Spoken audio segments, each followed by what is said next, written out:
Hello everyone. हम लोग का ये वेक्टर का थर्ड वीडियो हो गया, ठीक है। और इसमें हम लोग शुरुआत करने वाले हैं पैरेललोग्राम लॉ से, जैसा कि मैंने लास्ट वीडियो में बात किया था, ठीक है। तो पैरेललोग्राम लॉ होता क्या है, बेसिकली ये भी एक वेक्टर को ऐड करने का तरीका हो गया, ठीक है। सारे फॉर्मूलेज वही रहेंगे, बस इसमें हम लोग ट्रायंगल के जगह पे पैरेललोग्राम का यूज करेंगे। तो अकॉर्डिंग टू द डेफिनेशन दिया हुआ है कि अगर हम लोग को दो वेक्टर को ऐड करना हो, मतलब to add two vectors using parallelogram, both are arranged in tail together manner, then considering these two vectors as consecutive sides of a parallelogram is completed, right। हम लोग इस दोनों को पैरेललोग्राम का साइड्स कंसिडर करते हुए एक पैरेललोग्राम कंप्लीट करेंगे, ठीक है। Now the resultant of these vectors is taken from the common tail to the opposite corner. Basically जो होता है रिजल्टेंट, वो डायगोनल के लॉन्ग होता है, मतलब हम लोग कॉमन टेल से एक कॉर्नर से दूसरे कॉर्नर पर जाएंगे, तो बेसिकली आपका क्या हो गया, एक डायगोनल हो गया, ठीक है। तो मैंने एग्जाम्पल में ऑलरेडी दो वेक्टर ले रखा है, जो कि है आपका वेक्टर ए और वेक्टर बी। अब इस दोनों को हम लोग को पैरेललोग्राम लॉ यूज कर ऐड करना है। तो चलिए हम लोग शुरुआत करते हैं। अगर हम लोग इसको पैरेललोग्राम लॉ के फॉर्म में अगर कन्वर्ट करते हैं तो क्या हो कि मैं क्या कर रहा हूँ कि आप वेक्टर ए को ऐसे ही छोड़ दीजिए, ठीक है। अब वेक्टर ए को ऐसे छोड़ने के बाद हम लोग वेक्टर बी को शिफ्ट करेंगे, लेकिन इस केस में हम लोग वेक्टर बी को ट्रायंगल के नहीं फॉर्म में पैरेललोग्राम के फॉर्म में जाएंगे। तो पैरेललोग्राम फॉर्म में कन्वर्ट कैसे करना है, तो आप वेक्टर को शिफ्ट कर कर टेल टुगेदर मैनर में लाना है। इसमें लिखा हुआ है कि आपको टेल टुगेदर मैनर में रखना है। तो ये हो गया आपका वेक्टर बी, अभी अरेंज हो गया। अब इस दोनों को कंजुगेटिव साइड कंसिडर करते हुए आपको कंप्लीट करना है एक पैरेललोग्राम। तो ए के पैरेलल में एक साइड रखूंगा, बी के पैरेलल में दूसरा साइड रखूंगा, तो ये आपका हो गया पैरेललोग्राम, ठीक है। अब पैरेललोग्राम का कंप्लीट है। इस एंगल को हम लोग जो है वो बोलते हैं एंगल बिटवीन वेक्टर्स, ठीक है। इस एंगल को अगर टेल टुगेदर है तो एंगल बिटवीन वेक्टर्स हो गया। अब आपको दिखाना है रिजल्टेंट। तो डेफिनेशन क्या बोलता है, डेफिनेशन ये बोलता है कि आपको कॉमन कॉर्नर से ऑपोजिट कॉर्नर तक जाना है। तो कॉमन कॉर्नर तो यहाँ कॉमन टेल वाला कॉर्नर ये हो गया, ठीक है। अब यहाँ पर आपका टेल कॉमन है। अब इससे हम लोग को ऑपोजिट कॉर्नर पे जाने के लिए हम लोग यहाँ से यहाँ तक जाएंगे। चलिए कोई दिक्कत नहीं, हम लोग यहाँ से यहाँ जाएंगे और ये हो गया आपका रिजल्टेंट, ठीक है। तो इसी रिजल्टेंट को हम लोग को इस केस में निकालना है। हाँ, तो रिजल्टेंट को अगर निकालने के लिए हम लोग को चाहिए, तो रिजल्टेंट को निकालने के इसका मैग्नीट्यूड चाहिए और इसका डायरेक्शन चाहिए। मैग्नीट्यूड तो इसके लेंथ से हो जाएगा, डायरेक्शन आप देखें तो लास्ट केस में मैंने जब ट्रायंगल यूज कर रहा था तो उस वक्त मैं अल्फा कैलकुलेट किया करता था, और अल्फा जो एंगल होता था वो वेक्टर ए से होता था। यहाँ के भी हम लोग अल्फा वेक्टर एंगल किससे लेंगे, वेक्टर ए से लेंगे, ठीक है। चलिए सही हो गया। अब देखिए इस केस में हम लोग कोई नया फॉर्मूला नहीं डालने जा रहे हैं। आप देख रहे हैं कि अगर वेक्टर बी को हम लोग यहाँ से यहाँ लाएंगे तो आपको सीधा सीधा दिख रहा है कि ये ट्रायंगुलर में हो जाएगा, ठीक है। तो सारे टेक्निक्स वही हैं, सारे फार्मूले वही रहेंगे, क्योंकि आपको वेक्टर ऐड ही करना है तो आपको फार्मूले भी वही रहेंगे। तो इसलिए मैं इस केस में डायरेक्ट मैं फार्मूला लिखने वाला हूँ कि आपका जो रिजल्टेंट हो जाएगा, resultant R will be equal to root over A square plus B square plus 2ab cos theta. ये आपका हो गया रिजल्टेंट, ठीक है। अगर आपको कैलकुलेट करना हो अल्फ़ा, तो tan अल्फ़ा जो हो जाएगा वो हो जाएगा b साइन थीटा, जो कि वहाँ भी था, upon a plus B cos theta. फार्मूले में कोई चेंज नहीं आएंगे, ठीक है। बस जो आपका टेक्निक रिप्रेजेंट करने का तरीका अलग हो जाएगा, ठीक है। तो ये हो गया वेक्टर एडिशन अगर आप पैरेललोग्राम लॉ को यूज करते हैं। हाँ, एक और बात है। अब इसका पैरेललोग्राम लॉ के है एक और फ़ायदा है कि आप वेक्टर एडिशन तो दिखा दिए, इसके साथ साथ आप एक ही डायग्राम में वेक्टर सब्ट्रैक्शन भी दिखा सकते हैं। अब वेक्टर सब्ट्रैक्शन हम लोग कैसे दिखा सकते हैं, तो चलिए उस डायग्राम को हम लोग फिर से यहाँ पर शिफ्ट करते हैं, ठीक है। अगर हम लोग उस डायग्राम को यहाँ पर शिफ्ट करते हैं तो मैं क्या बोल रहा कि आपका ये हो गया था वेक्टर एडिशन। अगर हम लोग अब सब्ट्रैक्शन की बात करें, अगर हम लोग सब्ट्रैक्शन की बात करें तो आपका वेट, इसको मुझे थोड़ा हटा लेने दीजिए। तो हम लोग उसी डायग्राम से फिर से कंटिन्यू रखेंगे। आपका ये हो गया था वेक्टर एडिशन। आप वेक्टर ए यहाँ रखे, फिर आपने वेक्टर बी को यहाँ रखा, ठीक है। तो एक जो डायगोनल हो गया वो आपका रिप्रेजेंट करेगा वेक्टर एडिशन। तो ये डायगोनल जो कि आप देख चुके हैं ऑलरेडी, तो मैं इसमें नहीं दिखाता हूँ। तो एक डायगोनल जो है इसके लॉन्ग वो हो गया वेक्टर एडिशन का। लेकिन अगर आपको निकालना हो वेक्टर सब्ट्रैक्शन जो कि है आर डैश, ठीक है, जो कि आर डैश होता है vector A minus vector B. तो इस केस में फ़ायदा ये है पैरेललोग्राम से कि आप एक ही डायग्राम में दिखा सकते हो वेक्टर एडिशन, और साथ ही साथ जो दूसरा डायगोनल बच गया वो हो गया आपका वेक्टर सब्ट्रैक्शन। तो ये जो आपका हो जाएगा आर डैश हो जाएगा, और ये हो जाएगा आपका वेक्टर आर जो कि एडिशन था, हम लोग लास्ट केस में देख चुके हैं। तो इस डायग्राम का यही फ़ायदा है पैरेललोग्राम का कि आप सब्ट्रैक्शन भी दिखा सकते हो। अब मैग्नीट्यूड की जो बात आती है तो आपका आर डैश हो जाएगा A vector A minus vector B. इसका जो वैल्यू हो जाएगा आर डैश का हम लोग लिख सकते हैं, आर डैश हम लोगों ने ऑलरेडी पढ़ रखा है, वो होगा आपका A square plus B A square minus 2ab cos theta, सारे फार्मूले वही रहेंगे। फिर आपका हो जाएगा tan alpha dash, alpha dash याद रखिए आपका जो एंगल होता था वो होता था ए और आर डैश के बीच, जो कि यहाँ पर अल्फ़ा डैश होगा, ठीक है। यहाँ पर आपका हेड टुगेदर है तो इसलिए मैंने वो अल्फ़ा डैश दिखा दिया। ट्रायंगल लॉ जो हम लोग यूज कर रहे थे तो आपका था टेल टुगेदर।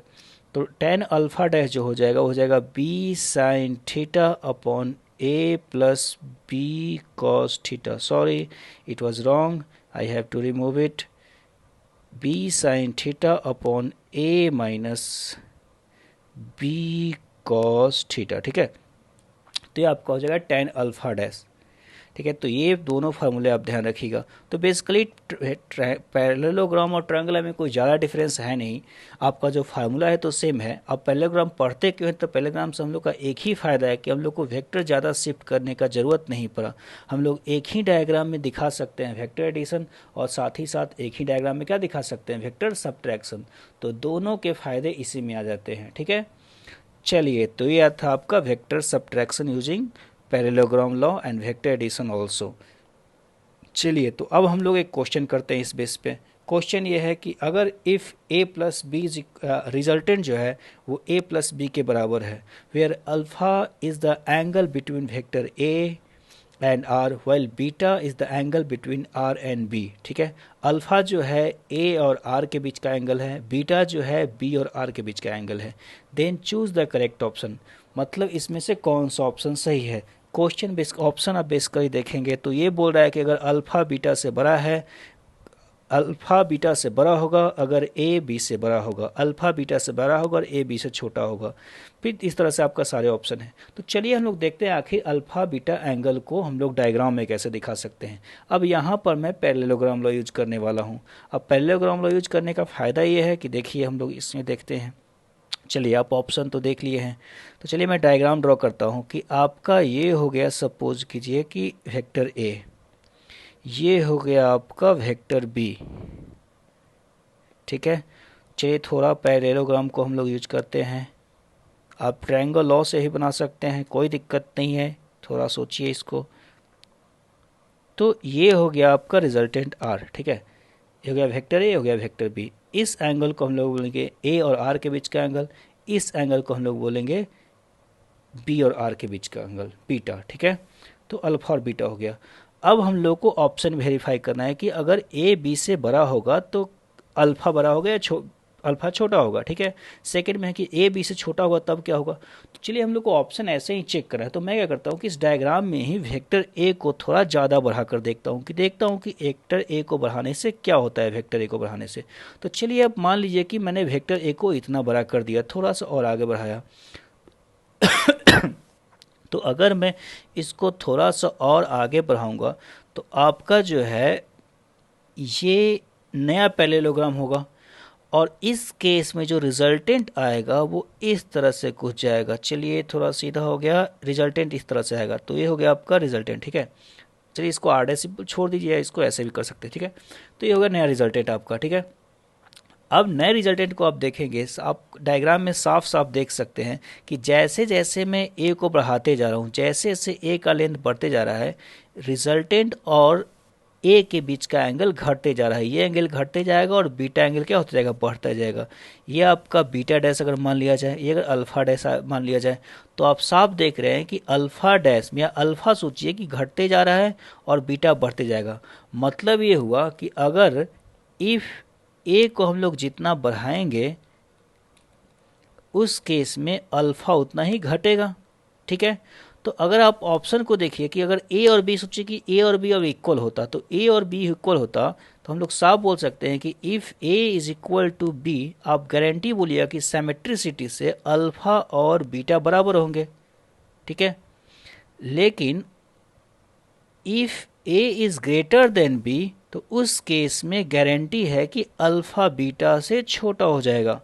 अगर ए को आप जितना ज़्यादा बढ़ाएंगे तो अल्फा बीटा से छोटा हो जाएगा। तो चलिए, मतलब जो वेक्टर बढ़ेगा उससे जो एंगल रिजल्टेंट बनाएगा वो हमेशा घटते जाएगा। अगर ए बढ़ रहा है तो अल्फा डैश घट रहा है, ठीक है, या अल्फा घट रहा है। तो हम लोग देख सकते हैं कि फर्स्ट ऑप्शन दिया हुआ कि अगर ए बी से बड़ा है तो उस केस में अल्फा को बीटा से बड़ा बोल रहा है, वो की गलत बात है। सेकेंड ऑप्शन में देखिए तो आपका बी जो है वेक्टर वो ए से बड़ा हो गया, तो उस केस में देखिए ये बोलिए कि ए बी से छोटा हो गया तो अल्फा उस केस में बड़ा हो जाएगा, सही बात है। अगर ए जितना छोटा रहेगा उतना ही अल्फा बड़ा रहेगा, जो वेक्टर इतना छोटा होगा उससे एंगल जो रिजल्टेंट बनाएगा उतना ही वो बड़ा होगा। तो हम लोगों ने यही सीखा है, ठीक है। तो आपका सही ऑप्शन हो जाएगा बी, ठीक है।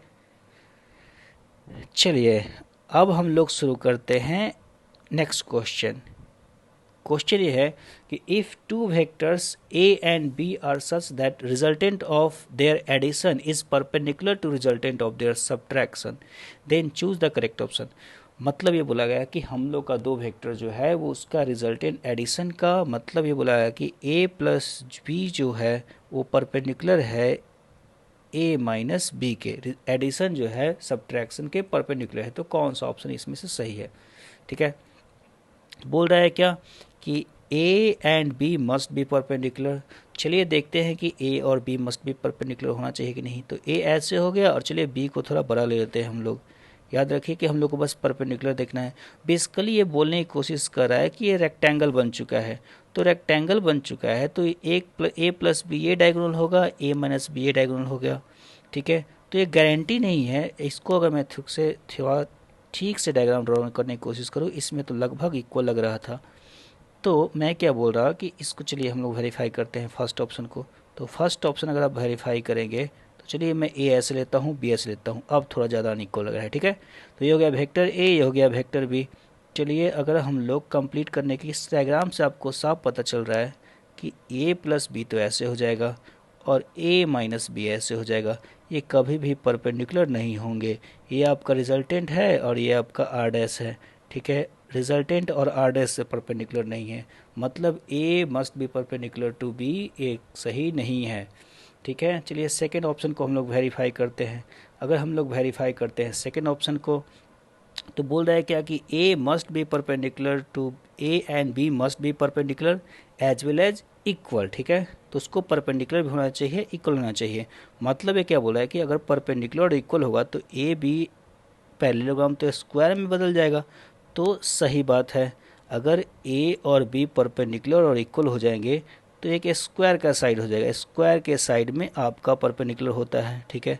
भले ही डायग्राम में नहीं लगे लेकिन अगर ये स्क्वायर होगा, अगर ए और बी मिलकर स्क्वायर बनाएंगे तो उस केस में आपका परपेंडिकुलर होगा। अगर आप ए बी को एक्सचेंज कर सकते हैं, कोई दिक्कत नहीं है। तो आपका ये हो गया वेक्टर ए, ये हो गया आपका वेक्टर बी, ठीक है। लेकिन मैं क्या बोल रहा हूँ कि थर्ड ऑप्शन ही चेक कर ली जाए, थोड़ा इसमें दिक्कत है क्वेश्चन में।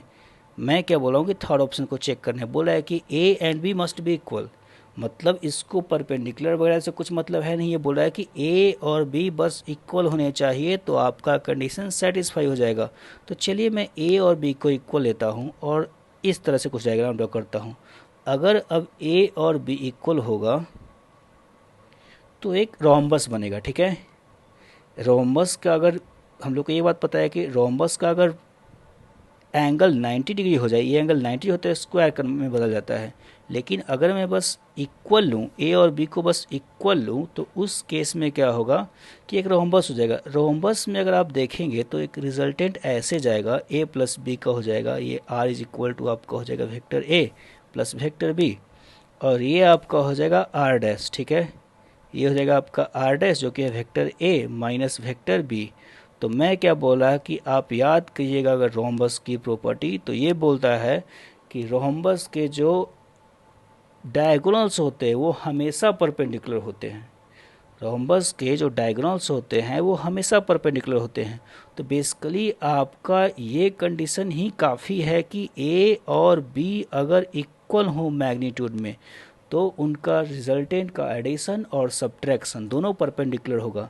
आपको इस केस तक आने की ज़रूरत नहीं है। आप ध्यान से क्वेश्चन को पढ़ें, A and B must be perpendicular. ये मस्ट का जो ऑप्शन है वो हम लोग को डालने की यहाँ ज़रूरत नहीं है। हम लोग का इतना ही काफ़ी है कि ए और बी को इक्वल होना चाहिए, जो कि लिखा हुआ है ऑप्शन नंबर थर्ड में। ऑप्शन नंबर थर्ड में ये लिखा हुआ है कि vector A and vector B must be equal. That is the only condition we need. That is the only condition we need, so that vector addition of a plus b and subtraction a minus b will become perpendicular. Okay, चलिए अब हम लोग आते हैं next question की तरफ। हम लोग का जगह और बचा हुआ था, कोई दिक्कत नहीं। क्वेश्चन अपना हमारा नेक्स्ट क्वेश्चन है, if a person is initially moving towards east with a speed 4 meter per second, then he starts moving towards north with the same speed, then find change in velocity of person। हम लोग को velocity निकालना है, change कितना होगा। देखिए, तो आप लोगों ने 10th क्लास तक पढ़ा होगा, ठीक है। 10th क्लास तक हम लोग वेक्टर सब्ट्रैक्शन नहीं पढ़ा करते थे। तो आपको सिंपली देखिए, दो बातें हैं यहाँ पर। अगर आपको पूछा जाए कि चेंज इन स्पीड कितना हो, तो स्पीड तो चेंज हुआ ही नहीं। स्पीड तो आपका 4 मीटर पर सेकेंड है इस तरफ, और स्पीड अगर वो ईस्ट की तरफ ही, नॉर्थ की तरफ भी मूव करता है तब भी सेम स्पीड है। तो स्पीड तो यहाँ पर चेंज हुआ ही नहीं, क्योंकि स्पीड एक स्केलर क्वांटिटी है। स्पीड जो है आपका वो स्केलर क्वांटिटी है। अब स्केलर क्वांटिटी को हम लोग को घटाने के लिए कोई और बुद्धि की ज़रूरत नहीं होती है, सिंपल हम लोग सब्ट्रैक्शन करते हैं। तो 4 - 4 0 हो जाएगा। लेकिन हम लोग का वेलोसिटी का चेंज निकालना है, तो वेलोसिटी आपका वेक्टर हो गया। तो अगर वेलोसिटी आपका वेक्टर हो गया तो इसको आप स्केलर वाले तरीके से नहीं घटा सकते हैं। अब हम लोग को यूज करना पड़ेगा वेक्टर का तरीका। तो चलिए हम लोग यूज करते हैं वेक्टर का तरीका। हम लोगों ने वेक्टर सब्ट्रैक्शन पढ़ रखा है, तो मैं सिंपल लेता हूँ एक जियोग्राफिकल मैप। इधर हो गया आपका नॉर्थ, इस साइड हो गया आपका ईस्ट, इस साइड हो गया आपका वेस्ट, इस साइड हो गया आपका साउथ, ठीक है। अब क्वेश्चन क्या बोल रखा है, क्वेश्चन ये बोल रखा है कि आपका आदमी जो है पहले वो मूव करता है v1 वेलोसिटी से। तो v1 है कितना, 4 मीटर पर सेकेंड। वेलोसिटी उसका हो गया 4 मीटर पर सेकेंड, और वो ईस्ट की तरफ मूव कर रहा है, ठीक है। फिर क्या बोलता है कि then he starts moving with the same speed towards north, ठीक है। अब वो नॉर्थ की तरफ मूव करना शुरू करता है सेम स्पीड से, ठीक है। तो अगर हम लोग सेम स्पीड से नॉर्थ की तरफ, ये हो गया आपका नॉर्थ।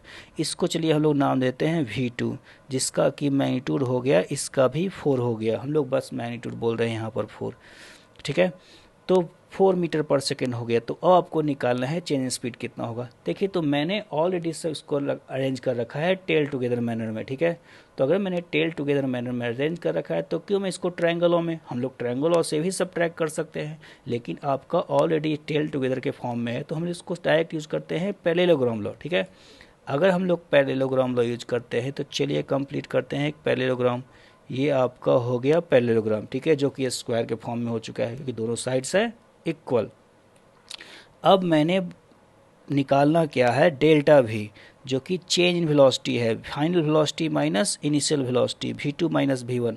अब देखिए, आपको निकालना है v2 - v1, ठीक है।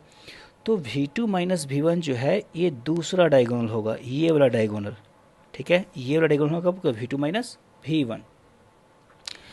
अब जो हेड होगा इस केस में हम लोग v2 की तरफ रखेंगे। जो हेड होगा वो आपको किधर रखेंगे, v2 की तरफ, ठीक है। आप एक बात ध्यान रखिएगा, मैं फिर से थोड़ा बैक जाता हूँ। बैक जाकर ये बोलना आपको चाहता हूँ मैं कि जब हम लोग वेक्टर सब्ट्रैक्शन पढ़ रहे थे, तो सपोज कीजिए कि आपको निकालना था r डैश, जो कि है वेक्टर a - b। तो आप यहाँ पर देख रहे हैं कि जो हेड है, रुकिए मैं इसको फिर से थोड़ा सा बताता हूँ। जो ये हेड है आपका a - b r डैश का, वो a की तरफ है, मतलब जो वेक्टर आगे लिखा हुआ है a माइनस बी अगर आपको निकालना है तो हेड जो होगा आर डैश का वो a की तरफ होगा। हेड जो है आपका क्या होगा a की तरफ। अगर वही आपको b माइनस से निकालना होता तो आपका हेड होता b की तरफ। ठीक है, तो एक बात आप ध्यान रखिए, जो आगे लिखा रहता है वही उसी तरफ हेड होगा। ठीक है, तो अगर हम लोग आगे आए, अब हम लोग क्वेश्चन पे आते हैं। अपने क्वेश्चन कहाँ गया आप लोग का, हाँ, तो अगर हम लोग यहाँ देखें क्वेश्चन पे तो आपको निकालना है v2 माइनस v1 वेक्टर। तो जो हेड होगा यहाँ पर वो v2 की तरफ होगा। हेड किधर होगा, v2 की तरफ।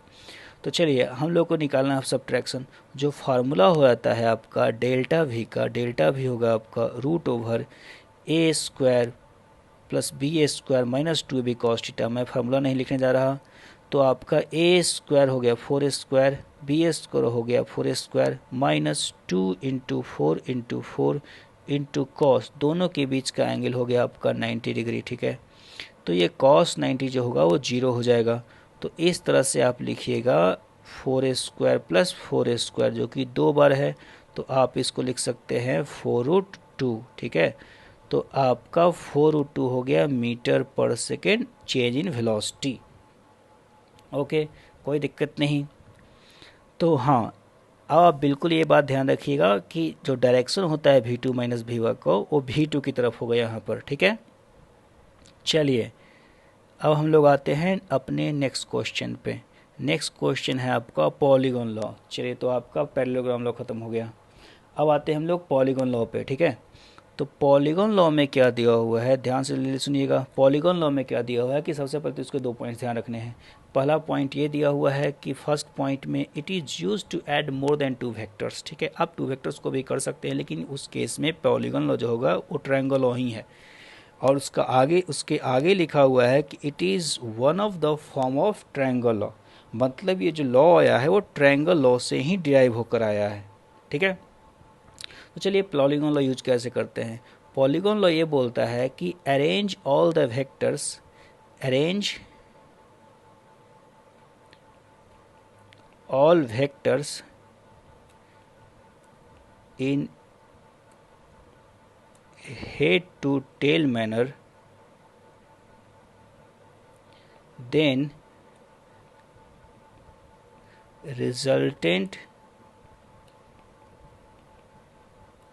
is taken from tail of first vector to the head of last vector, head of last vector. ठीक है, तो एक तरीके से आप देखिएगा तो ये थोड़ा बहुत लग रहा है ट्रायंगल ही, क्योंकि आप फर्स्ट से वेक्टर के टेल से शुरू कर रहे हैं। रिजल्टेंट जो है टेल ऑफ फर्स्ट वेक्टर से हेड ऑफ लास्ट वेक्टर की तरफ जा रहा है। तो हम लोग अब यहाँ क्या करते हैं कि सारे वेक्टर को head to tail wise shift करते हैं। ठीक है, पैरेललोग्राम हम लोग ट्रायंगल पढ़ चुके हैं, तो उसके उसी तरह से यहाँ पर भी हम लोग शिफ्ट करेंगे जैसे ट्रायंगलों में शिफ्ट किया गया था, बस वहाँ एक ही वेक्टर शिफ्ट किया गया था। तो आपका ये हो गया वेक्टर ए। ठीक है, ये हो गया आपका वेक्टर बी। ठीक है, चलिए आते हैं, ये हो गया आपका वेक्टर सी। ठीक है, ये हो गया आपका वेक्टर डी। ठीक है, ये हो गया वेक्टर डी, और थोड़ा लग जाता है कि ये हो गया वेक्टर ई हम लोग का। ठीक है, तो रिजल्टेंट जो होगा वो फर्स्ट वेक्टर के टेल से शुरू होगा और लास्ट वेक्टर के हेड तक होगा। मतलब जो है आर जो होगा यहाँ पर वो होगा vector A plus vector B plus vector C plus vector D plus vector E. ठीक है, काफ़ी ज़्यादा वेक्टर हो गया है, तो इस तरह से हम लिखा दे। और ये बात सही भी है। सोचिए, लॉजिकली आप सोच सकते हैं कि मान लिया जाए कि कोई आदमी चलना शुरू किया, पहले इधर चला वो, ठीक है, फिर वो इधर चला बी की तरफ, ठीक है, फिर वो इधर चला सी की तरफ, आप देख रहे हैं, फिर वो इधर चला डी की तरफ, ठीक है, डी आ गया हम लोग, फिर वो चला ई की तरफ, तो फाइनली वो यहाँ पहुँच गया। तो अगर आपसे पूछा जाए कि वो स्टार्टिंग पॉइंट से उसका डिस्प्लेसमेंट कितना, वो फाइनली कितना चला स्टार्टिंग पॉइंट से, तो आप बोलेंगे कि शुरुआत किया था यहाँ से और वो अंत किया यहाँ पर, मतलब वो फाइनली तो यहाँ से यहाँ तक गया। ठीक है, तो इसी कारण से हम लोग जो रिजल्टेंट है वो फर्स्ट के टेल से लास्ट के हेड तक बोलते हैं। ठीक है, अगर आपको सोचना हो कि आखिर ये हम लोग कैसे बोल सकते हैं कि ट्रायंगल लॉ से ही डिराइव हुआ है, ठीक है, तो उसको थोड़ा देख लेते हैं। चलिए उसको थोड़ा हम लोग देख लेते हैं यहाँ पर। तो मैं क्या बोल रहा, चलिए थोड़ा इसको और ऊपर कर लिया जाए। क्वेश्चन आप नहीं देखिएगा यहाँ पर, क्वेश्चन नेक्स्ट के लिए है, नेक्स्ट में शुरू करेंगे हम लोग। तो चलिए हम लोग अगर हम लोग इसको ट्रायंगल लॉ से सोचना चाहते हैं कैसे आखिर ट्रायंगल लॉ से होगा, तो देखिए मैं क्या करूँगा कि पहले वेक्टर ए और बी को ऐड कर लूँगा, फिर जो रिजल्टेंट आएगा उसमें सी को ऐड करूँगा, फिर जो रिजल्टेंट आएगा उसमें डी को ऐड करूँगा, और फिर जो रिजल्टेंट आएगा उसमें ई को ऐड कर दूँगा, ठीक है। तो यही हम लोग का टेक्निक है, दो दो वेक्टर कर यूज़ किया जाएगा, दो दो वेक्टर को ऐड कर। तो ए और बी आपका ऐसे है, तो मैं क्या करूँगा कि एक नया रिजल्टेंट R1 निकालूंगा। जो R1 होगा ये हो गया आपका R1, वो A प्लस बी होगा, ठीक है। अब क्या होगा, तो A प्लस बी, A और B को मैंने रिड्यूस कर R1 में कन्वर्ट कर दिया। अब जो नया वेक्टर है C रखूँगा इसके हेड पे, तो A प्लस बी जो कन्वर्ट हो गया वो R1 में हो गया कन्वर्ट, ठीक है। तो आपका जो नया फार्मूला हो गया है वो R जो होना चाहिए वो हो गया R1 प्लस सी, ठीक है, plus D plus E vector हो गया, ठीक है। तो R1 प्लस सी, अब आपको निकालना है R1 प्लस सी। ए और बी को तो मैंने कर दिया रिड्यूस, अब आपको निकालना है R1 प्लस सी। तो R1 प्लस सी अगर आप निकालते हैं तो वो इधर कुछ जाएगा, फिर से मैंने ट्रायंगल यूज किया, इसको मैं नाम देता हूँ R2, ठीक है। तो बेसिकली आपने इसको भी रिड्यूस कर दिया और इसको लिख दिया आपने R2, तो फिर जो हो गया R का वैल्यू वो हो गया R2 प्लस डी प्लस ई, ठीक है। नेक्स्ट केस में मैं क्या करूँगा कि R2 और D को ऐड कर दूंगा। तो R2 आपका यहाँ ऑलरेडी दिख चुका है और ये हो गया वेक्टर D। तो R2 और D को आप यूज करते हैं तो ये आपका आ जाएगा, सपोज कीजिए ये आ गया आपका R3, ठीक है। तो इसको मैं बोल सकता हूँ कि R का जो वेक्टर हो जाएगा वो हो जाएगा R3 प्लस वेक्टर E, ठीक है, R3 प्लस वेक्टर E। अब आप निकाल चुके हैं वो R3, ठीक है। अब R3 वेक्टर में अगर आप ऐड करते हैं वेक्टर E को, ठीक है, तो जो आपका आएगा, अब देख सकते हैं फिर से आपका ट्रायंगल और कंप्लीट है। R3 आपका इस तरफ से है और वेक्टर E इस तरह से है, आपका head to tail arrangement already बन चुका है। तो जो नेक्स्ट रिजल्टेंट आ जाएगा वो आपका हो जाएगा R, नेक्स्ट रिजल्टेंट क्या हो जाएगा R। और सही बात है R3 प्लस ई का ही वैल्यू क्या है R, ठीक है। तो मैंने क्या किया कि A plus B plus C plus D को ऐड करना था, तो मैंने दो दो को रिड्यूस करते गया। पहले A और B को किया और उससे R1 निकाला, फिर R1 में C को ऐड कर दिया, फिर R2 निकाला, फिर जो रिजल्टेड R2 में D को ऐड किया, उसके बाद R3 निकाला, फिर R3 में E को ऐड कर दिया तो आपका निकल गया R। R3 में मैंने ऐड कर दिया E को तो आपका निकल गया R, ठीक है। अब चलिए हम लोग आते हैं पॉलीगॉन लॉ, ठीक है। तो पॉलीगॉन लॉ इस तरह से था। चलिए अब हम लोग आते हैं क्वेश्चन पे यहाँ पर, ठीक है। हम लोग का क्वेश्चन यहाँ है, क्वेश्चन ये है कि which of the following combination will give zero resultant, which of the following combination will give zero resultant. तो देखिए एक बात तो है कि यहाँ पर हम लोग का वेक्टर ऑलरेडी कुछ हेड टू टेल में अरेंज है, लेकिन दो वेक्टर जो है वेक्टर ई और वेक्टर डी वो उल्टा अरेंजमेंट में रखा गया है, उसको हम लोग उल्टा अरेंजमेंट में रखे हैं, ठीक है। तो उसके लिए मैं क्या करूँगा कि वेक्टर डी और ई को रिवर्स कर दूंगा, वेक्टर डी और ई को कर दूंगा मैं रिवर्स, ताकि देखिए हम लोग को निकालना है जीरो रिजल्ट, हम लोग निकालना क्या है जीरो रिजल्टेंट। तो रिजल्टेंट सोचिए कि जीरो कब होगा, अगर सोचिए कि बहुत सारे वेक्टर हो, मैं एक सिंपल एग्जांपल लेता हूँ कि बहुत सारे वेक्टर हो, इस तरह से बहुत सारे इनफाइनाइट वेक्टर हम लोग का, और ये हो गया vector A plus B plus C plus D plus E plus F plus G plus H, काफ़ी ज़्यादा हो गया, ठीक है।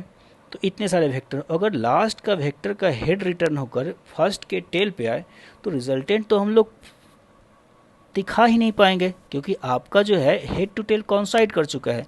हेड टू टेल अगर रखेगा रहेगा आखिर तभी हम लोग जा सकते हैं हेड टू टेल वाइज, ठीक है, क्योंकि रिजल्टेंट बोलता है कि रिजल्टेंट फर्स्ट के टेल से शुरू होता है और लास्ट के हेड तक जाता है।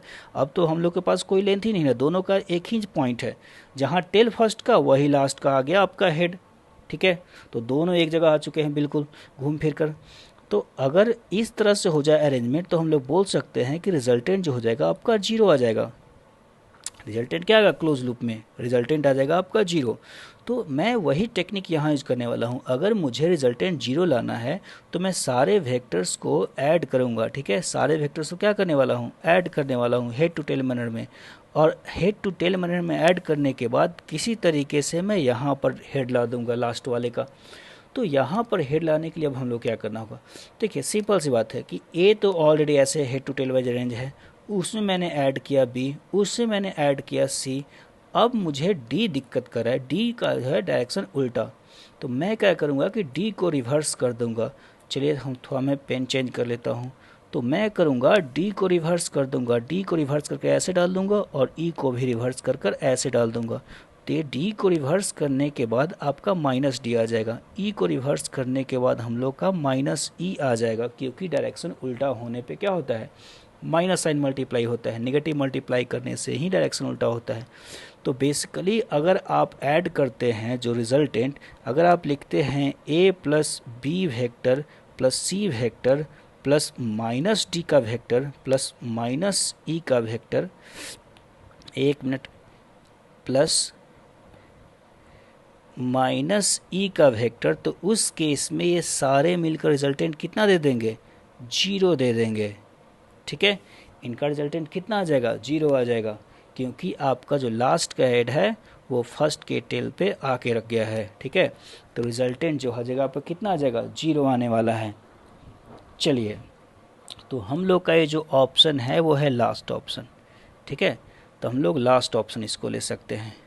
चलिए हम लोग अब आगे आते हैं, ठीक है। नेक्स्ट क्वेश्चन में हम लोग का नेक्स्ट जो क्वेश्चन है, शायद ये लास्ट क्वेश्चन है हम लोग का, which of the following set of vectors may give 0 resultant, which of the following vectors set of vectors may give 0 resultant. तो हम लोग का है सेट जो है, देखिए एक बात ध्यान रखिए कि लिखा हुआ है मे गिव 0 रिजल्टेंट, तो जरूरी नहीं है कि 0 रिजल्टेंट होगा, लेकिन चांसेस किस में है 0 रिजल्टेंट आने के। तो आपका वेक्टर्स का मैग्नीट्यूड दिया हुआ है, हम लोग का वेक्टर्स का मैग्नीट्यूड यहाँ पर दिया हुआ है, ठीक है।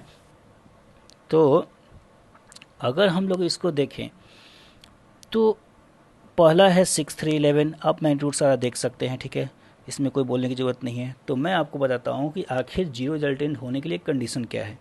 तो हालांकि मैंने ऑलरेडी बता रखा है कि अगर आपका कोई भी सेट ऑफ वेक्टर 0 रिजल्टेंट दे रहा है तो आपका जो है लास्ट का हेड फर्स्ट के टेल पे आना चाहिए, ठीक है।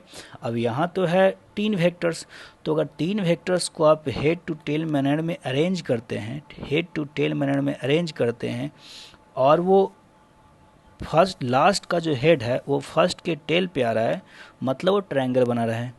3 वेक्टर अगर क्लोज लूप बनाएंगे तो क्या बनेगा, ट्रायंगल बनाएंगे। तो बेसिकली हम लोग को अब चेक क्या करना है कि इसमें से कौन सा जो सेट है वो ट्रायंगल का साइड रिप्रेजेंट करने वाला है, कौन सा सेट जो है वो ट्रायंगल का साइड रिप्रेजेंट करने वाला है। तो basically we have to find the set which